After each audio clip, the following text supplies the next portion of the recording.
apparently 70% of Australian households have a pet. That's according to RSPCA Knowledge Base, and about half of those being a dog and about a third being a cat. No way. That's huge. I know. So that's Australian households. So apparently it's quite similar in America as well, and probably a lot of other countries. So it does beg the question, we got to think about, how do people design their gardens that are suitable for pets? Well, I was actually thinking, where does all that dog poo go? That's a good conversation we shall have. I think it's something we definitely need to touch on. And when you think about pets spending most of their time in the house and the garden, I'm certainly finding a lot of homeowners are asking for garden designs that will provide interest, engagement and comfort for their pets.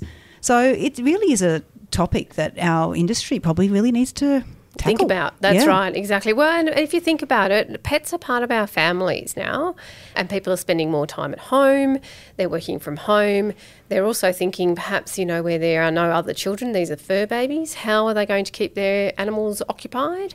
And there's also the whole, and we all know people who have barky dogs, the impact on people around the neighbourhood in terms of pets. All of those reasons, really. That's right, and also legislative reasons. We're starting to see, I know particularly in Canberra where we live, there's a lot of suburbs that are bringing in cat containment laws. So cats that would normally otherwise roam, they need to now find a space that they can be engaged and still have a good cat life that's inside. That's really important, living your best cat life. Welcome to the On Garden Design podcast with Fleur and Sachi, where we chat about what makes a garden great and we try to inspire and make designing accessible to anyone who is interested in gardens. Your hosts are long-time friends, Fleur and Sachi, who bring a fresh perspective and their life experience to designing gardens as a second career. You can find us on Facebook and Instagram, follow us on Spotify, Apple Podcasts or wherever you get your podcasts so that you know when our next episode is available. So Fleur, let's dive into pet-friendly gardens. Absolutely. Let's start with what sort of pets we're talking about. We're really thinking about the dogs and the cats and maybe touching on rabbits and guinea pigs and fish. Yeah, I think maybe we could also make some comments on poultry because a lot of people are keeping chickens, even though they're kind of working animals. I was about to say, they're not really pets necessarily. But they do take consideration. I think in garden design, you've got to consider how are you going to incorporate that chicken coop or that duck enclosure into your design. And their poo, yes. Yeah. I'm really focused on poo today, aren't I? You are. That's a worry. I think that is really important. What kind of pets are we talking about? And I think, if we're thinking about cats and dogs, a lot of this is about thinking about the characteristics of the pet that you're trying to design for will really help you think about what your design needs to cater for. So you talk about the behaviour, the pet behaviours. Yeah, that's right, exactly. Not whether they're long or short-haired, that's that kind of thing. I'm talking about particularly with dog breeds. Have you got a digger? Do you have a chewer? Do you have a jumper? Do you have a barker? An escape artist. An escape artist, exactly. So thinking about what are you catering for? Is your young cat particularly active and needs, engagement, or is it an older cat that's really happy to lie in the sun in a comfy place? Yeah. Do you have chickens that like to wander or chickens that just like to roost? Yes. So there's this whole range of different types of pets and their behaviours, and I think that's probably the big question up front is, as a pet owner, what's the characteristic or the behaviours of your pet, and therefore how do we need to consider that when we're doing design? If you know the behaviour of your pet, you also know how your pet might become trainable to adjust their behaviours, then maybe that's part of design, is looking at ways that pet can actually adjust from being a digger to being not a digger. Or guided into digging zone, and therefore it starts to learn. Because I was actually going to say, you can design your garden for your pet, but you probably need to do a bit of pet design in terms of training as well, in terms of how to use your garden, even if you design it. So you do want to be thinking about, not every pet's going to know that they have to go to a particular spot, although you want to make it as intuitive for them as possible. Yeah, that's true. And not everyone has a maple. This is one of my clients' pets who's so beautifully trained that he rings the bell when he wants to go outside and poop. I love it. I know. And if we all had a maple, then we wouldn't even have to have this conversation about pet-friendly garden design because, maple is just your ideal dog. Well, I was about to say, as long as Maple knows where to go when he's outside as well. He seems pretty cluey. Oh, that's clever. Well, there you go. The perfect combination of training and potentially garden design in a maple. Yes, there you go. Right. So let's move on to the how. So this is the interesting bit. Well, I think I've sort of, in my mind, I like to start conversations with pet owners when I go to garden design by asking a couple of questions. The first one we've kind of touched on already, which is, what's your pet's behaviours? So what kind of pet, how are we going to incorporate those pet behaviours into what we're going to design? So, we have touched on that. But the second one I really like to know from a client is, what is their tolerance for mess or imperfection or even destruction? I think that's important as well, because it will really determine how hard you might need to go for fencing or barriers versus, I can be a bit more gentle in terms of what I have around the place. I think one of the things that, when I was thinking about this topic also, is we often use rooms when we're designing a garden. As a human, there's our room effectively for relaxing in. There's our room for socialising in. There's our room for the utility space with bins or whatever. You could potentially do the same for your pet. So if it's really important that your pet has a garden that's designed for them, how might you lay your design out so that you have a place where they can sleep and that's good for sun and cold? Or shade, I might say. You have a place for them if they're a digger that they might want to dig in. You do have a place for where they need to go to the toilet. So thinking about how do you lay all of this out in the space that you have, I think is probably a good place to start too. Yeah, so I think that's, we're thinking about zoning the garden at the moment, and really the way to zone a garden when it comes to sort of pet zones, I suppose, is having physical barriers. Any other way to kind of... Or very clear paths. So the things you might want to do is you may want to have quite tightly planted areas, because pets won't usually push through a really dense bush, for instance, or a very spiky bush. So you might want to do things like plant some of your plants quite closely together where you don't want your pet to go, but provide a very easy path. They're just like humans. They'll take the fastest and most direct route to where they want to go. So if you make it easy for them to go in a particular way, they'll follow that.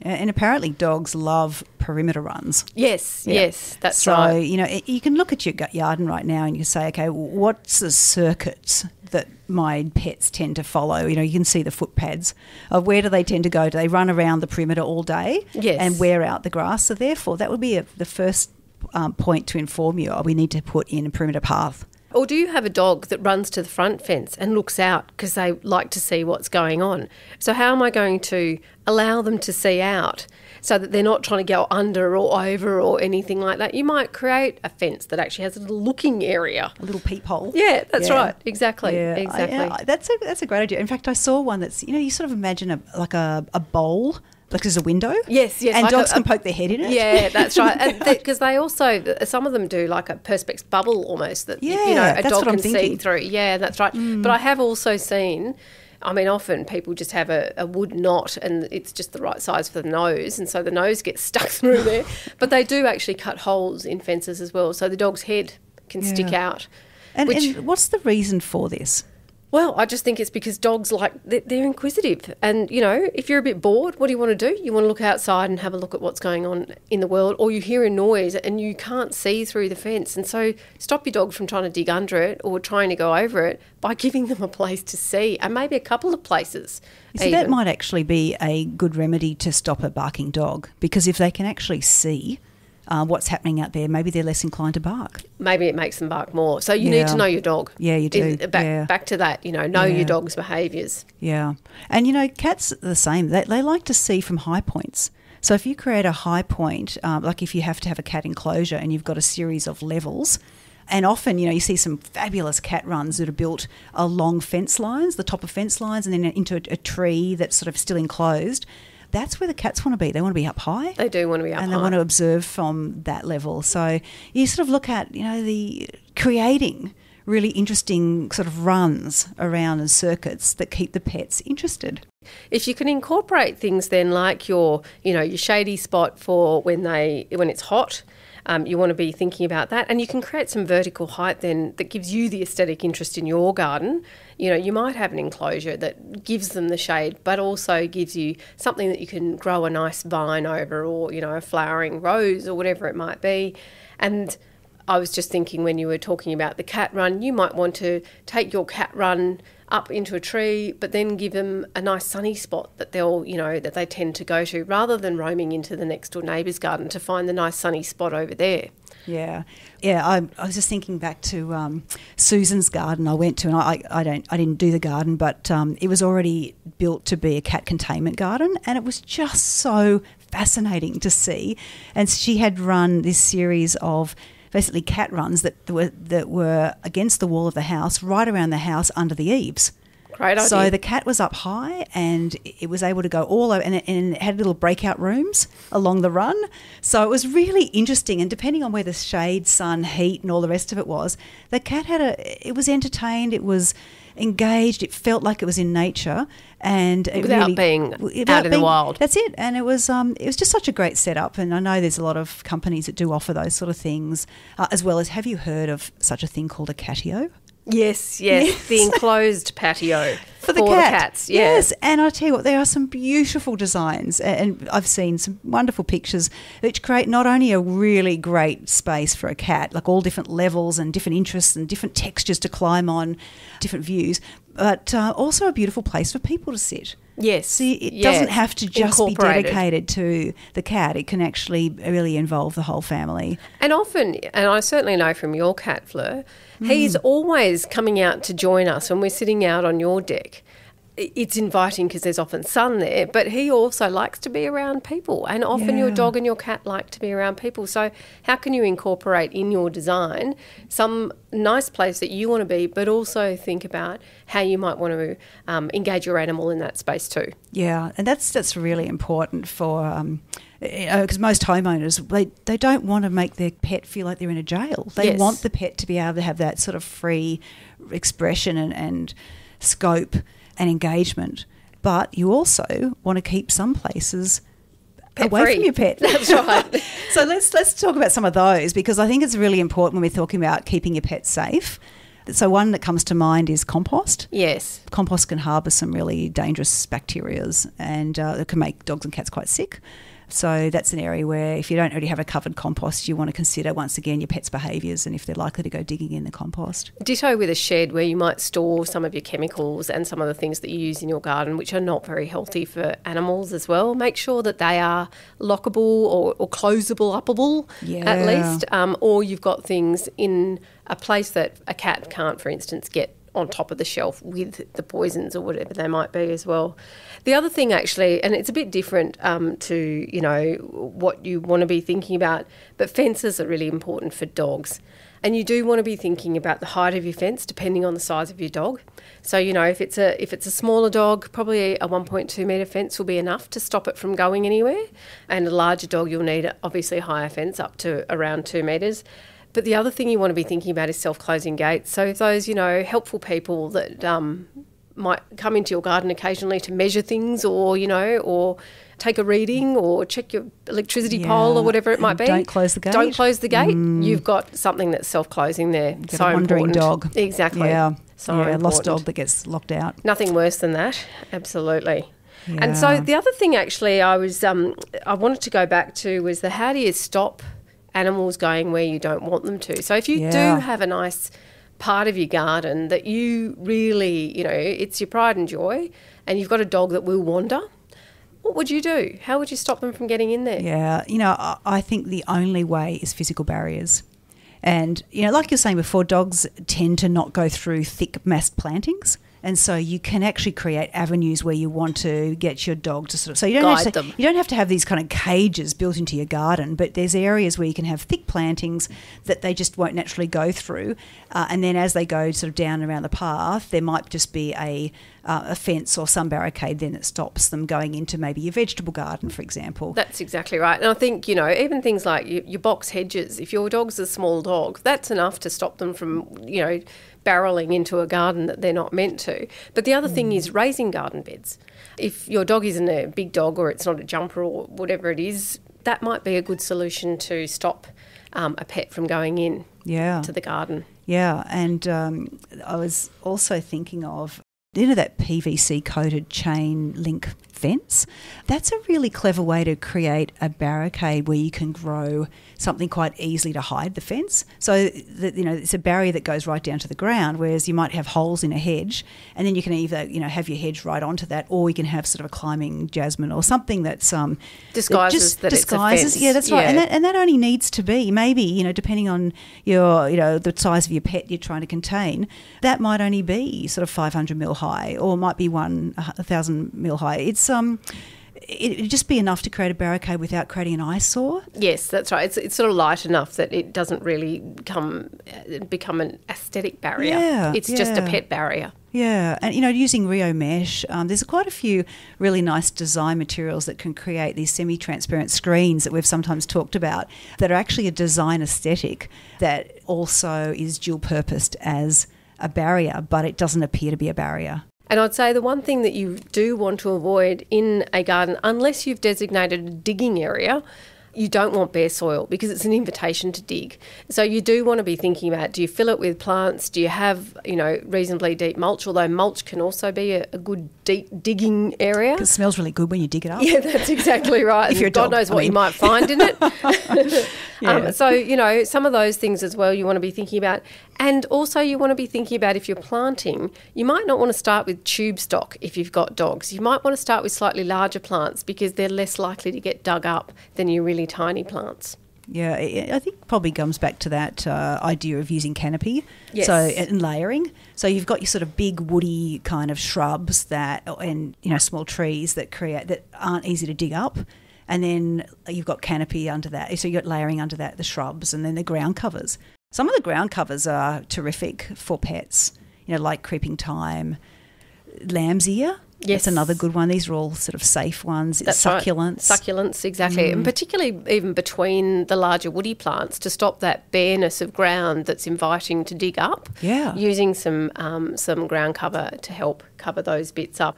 I was just thinking about, so what are the kind of things that you do want to think about in terms of your landscaping materials? Because we are thinking about soft paws. So we want to go away from anything that's sharp, that might actually, the sharp rocks and some of the gravels which get caught in paws as well, you might want to steer away from. Gravel, pebbles and dogs is just a bad combination because they'll scatter it. Yeah, and, that's right. And then getting pebbles on your lawn and all those sort of things. It's really irritating. So I always think that pebbles and dogs aren't a good mix. Yeah, and if you are going to use pebbles... That's right. But if you are going to use pebbles, you want to use rounded ones to make sure that they are gentle on their feet. I think that's important. But yes, do be conscious that pebbles, and you also don't want to be picking up the things that they might put between pebbles. That would be very unattractive. Yeah. So back on your question of sort of hardscape materials, I think as well is hardscape materials that are easy to keep clean. So if you've got I guess sort of paving and areas that you can just sort of hose them down. So if you do have sort of accidents of, wee and poop and whatnot, it can be easily cleaned, not stainable. Yes. And in fact, I was going to say, some of the natural stones, for instance, you probably want to seal if they're going to be like sandstone is a classic that limestone absorbs. Yeah, exactly. They absorb things. And, so you do want to be thinking about how you might seal those so that they're a bit more pet friendly, you could say. Yeah. Well, actually, this is probably, we're talking about ground surfaces here. So I think this is probably a good space to get into lawns. Yes, good idea, because they are cause a lot of controversial when it comes to a pet. Yeah. And why, let's outline the problem, just in case people aren't necessarily thinking about it. Yeah. So we're basically talking about when dogs pee on the garden, on the lawn, you get those unsightly yellow and then go to brown patches because it basically kills the lawn. Because the dog urine's very strong in nitrogen and salts that just kill the lawn. So what's your suggestion? Yeah, okay, this is a good one because I do have clients that have these problems all the time. So the first one go back to that initial question of what's your tolerance as a pet owner for mess or destruction. Lawn. That's right. And some pet owners say, look, I really just want my pet to be happy and I'll deal with, I don't mind if there's patches on the lawn. that's fine. Some pet owners say, look, I really just want the dog to be on the lawn when I'm home, so therefore we need to find a way to actually enclose that space. Or just contain the dog into a zone. Into another zone, yeah. Yeah, so it can be better controlled. And then the other ones that I've had before is that some pet owners are able to train their dog to go to a certain space. And so an area of lawn is like the sacrificial lawn.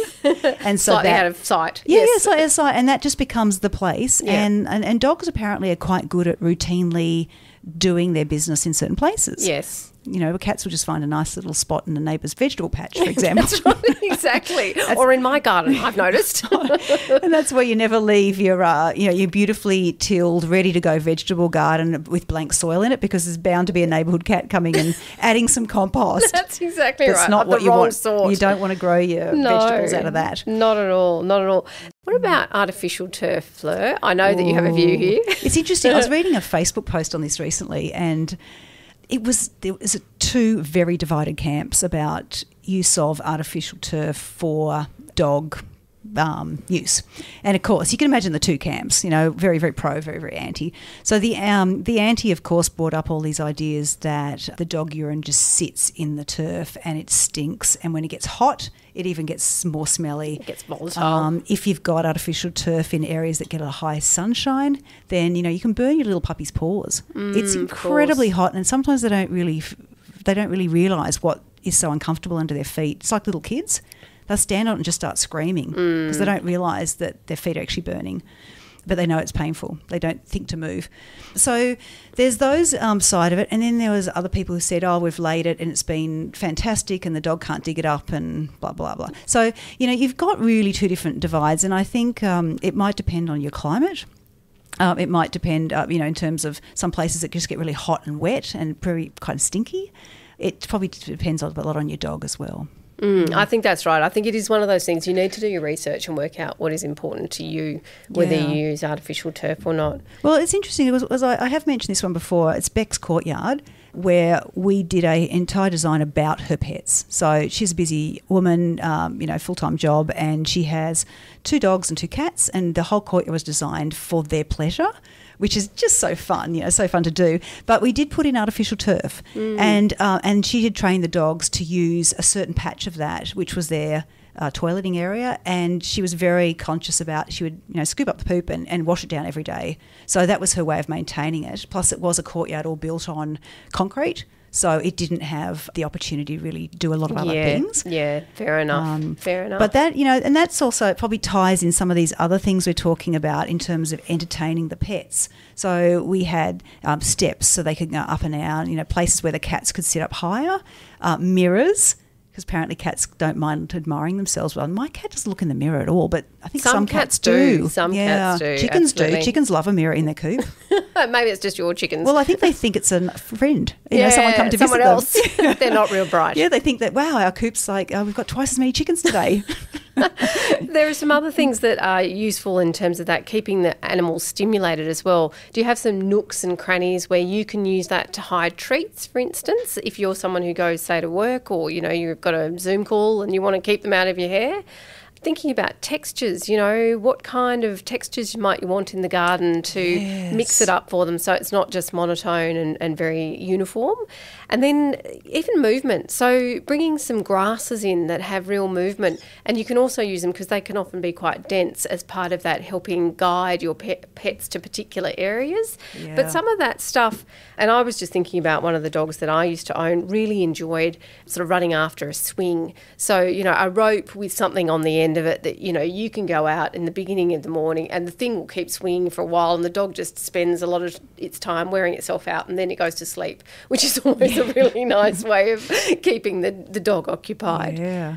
Look, and I think we've probably got 3 more things we have to talk about. 1 is water features. Yes, absolutely. 2 is plants. Yes. And 3 is just some other niche pets. Yes. So let's just hit water features to start with, because they can be an amazing source of entertainment for a pet. Yeah, absolutely. And a drinking water source, if you keep it clean. Yes. And you've got to be conscious about how deep. And in fact, you don't necessarily need to keep it super clean, because dogs are really not that discriminatory. You just want to keep it healthy for them. Yeah. Well, it depends if they bathe in it as well. Oh, well, that's true. Well, I don't think they're even discriminatory in that case. But yeah, thinking about, is your pond something, or do you want to create a water feature where it might also be a splash pond for your dog? Yes. Less so for your cat, obviously, because they don't like swimming.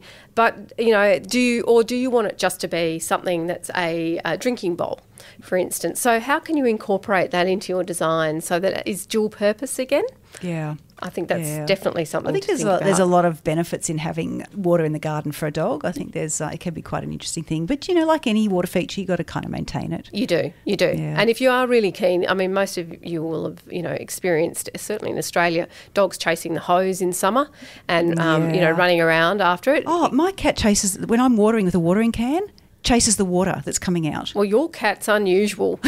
Loves it. Like, it plays with it. It's like this fascinating drip. Yeah, okay. Loves it. So it's entertainment. So I should probably string up something that could just drip. That's right. And a cat would be fascinated by it. So thinking about, again, the behaviour of your animal and whether you can actually incorporate that into your design. Yeah, Let's talk about plants. Look, plants are quite a big one, actually. So we really should focus because there's a list of plants to avoid. Yes. And plants that are actually really great. Yes, let's start with a great. Okay, yeah. So what things would you suggest? Well, certainly from a cat's perspective, catnip and catmint. Absolutely. My cat rolls in the catmint and is exhilarated by it. There's some sort of hormonal release that releases something that makes the cat happy and playful, and often just sleeps in there, just really comforted. So that's a great one for my cat. Absolutely. And there doesn't seem to really be something comparable for dogs in terms of what they like.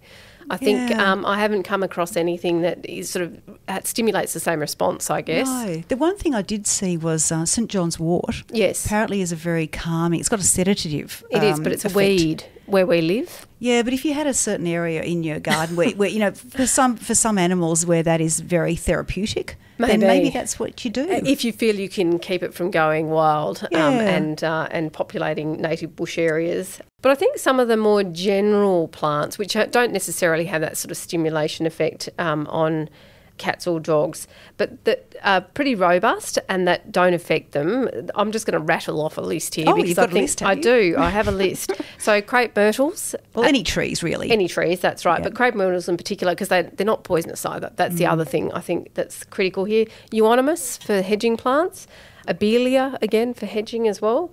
Kangaroo paws. Something like viburnums. They are all useful for some of not so much the kangaroo paw, but certainly for screening and privacy, and also creating that dense thing that stops animals going through, so that structure in the garden.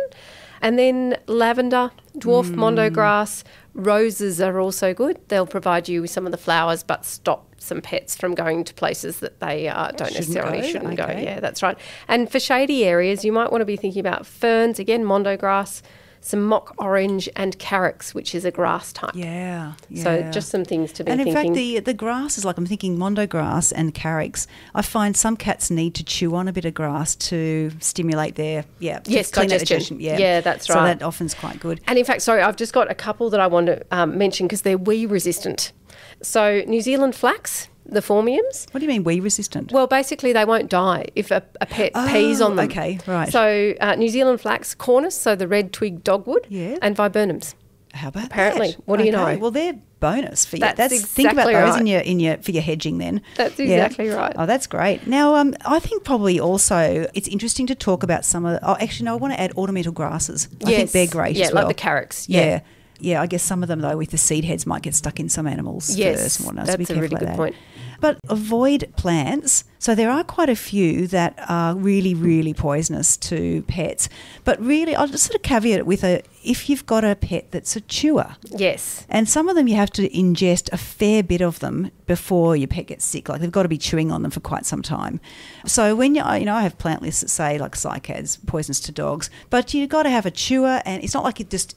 Don't freak out if that plant is in your garden. It's just that if your dog chews on it a lot, then you might have a problem. But most dogs don't. Right, and there are a lot of plants that have some kind of poisonous element to them, and you might end up with a garden with one plant if you really are too rigorous around this. I was going to say most everyday garden plants are poisonous. And, we're talking things like hellebores, hydrangeas, That's cycads. exactly right. Daffodils. Daphne. Daffodils, yeah. Azaleas, carnations, yes. lilies. So there's a huge amount that you just, wisteria. These can all cause problems, but only for dogs that are going to eat them. That's right. So once again, know your dog and or your pet's different behaviours. So there are three last plants I want to mention because they have a different impact in a pet-friendly garden. So tansy and pennyroyal, which is a type of mint, they are actually plants that, and wormwood is similar, that they can be put into sort of shady areas and they will deter fleas and insects. So where your pet sleeps, you might want to be thinking about whether you put something like that in. And I think you just need to be careful because some of those things, those two plants can be a bit invasive as well. So you want to be thinking about whether that's right for your area. And the other one is if you don't want your dog to go somewhere, use some dog bane, which is Coleus canina, and they don't like the smell. So if it is something that you want to deter them from, perhaps you want to put that perennial there. It's like spraying around your eaves with peppermint oil diluted in water because spiders don't like the smell. Yes, exactly, exactly. But I always cut wormwood and put it into my chicken coop because it's really good for keeping away mites. Yes, so absolutely. The chickens are happy. In fact, let's quickly mention some other niche pets. So small mammals, a lot of... rabbits, guinea pigs. Yeah, we could rabbit on all day about these. We could. So, and mice, pet mice, those sort of things. Although you're less likely to let them go in the garden. Well, the point is that any of those pets need to have sort of enclosure. They do. And, you got to have a look at, what sort of pet you have. And often these sort of pets come in protected cages that you can move around the lawn so they can do a bit of lawn mowing for you, and it means that their poop is sort of spread out around the lawn. As fertiliser. And so movable cages, they're really useful. But it also means that your pet is getting some sunlight and some natural kind of feeding and touching of plant life, which is good for the pet. But it does mean you need to design lawn into your garden if you have those pets and you want to take them outside. That is true. There's also, things like poultry. We talked a bit about some, chickens and whatnot. So I think this is also about that zoning. If you don't want them wandering around your garden, then contain them. Well, contain them. And that's it. And I'll just mention my design where I don't want my chickens walking on the pavement because they just poop on it. So I have them walking straight into their chicken run, which is also the orchard, and that's covered and netted. So it's completely their space, and I want them pooping there and digging and scratching because they're doing the orchard soil amazing things. So you just look at how you can design the coop access into other places where you actually not only you want them, but they're beneficial to that space as well. And you get a good crop out of it afterwards. Yeah. Now tell me a bit about fish because you're the one who keeps fish.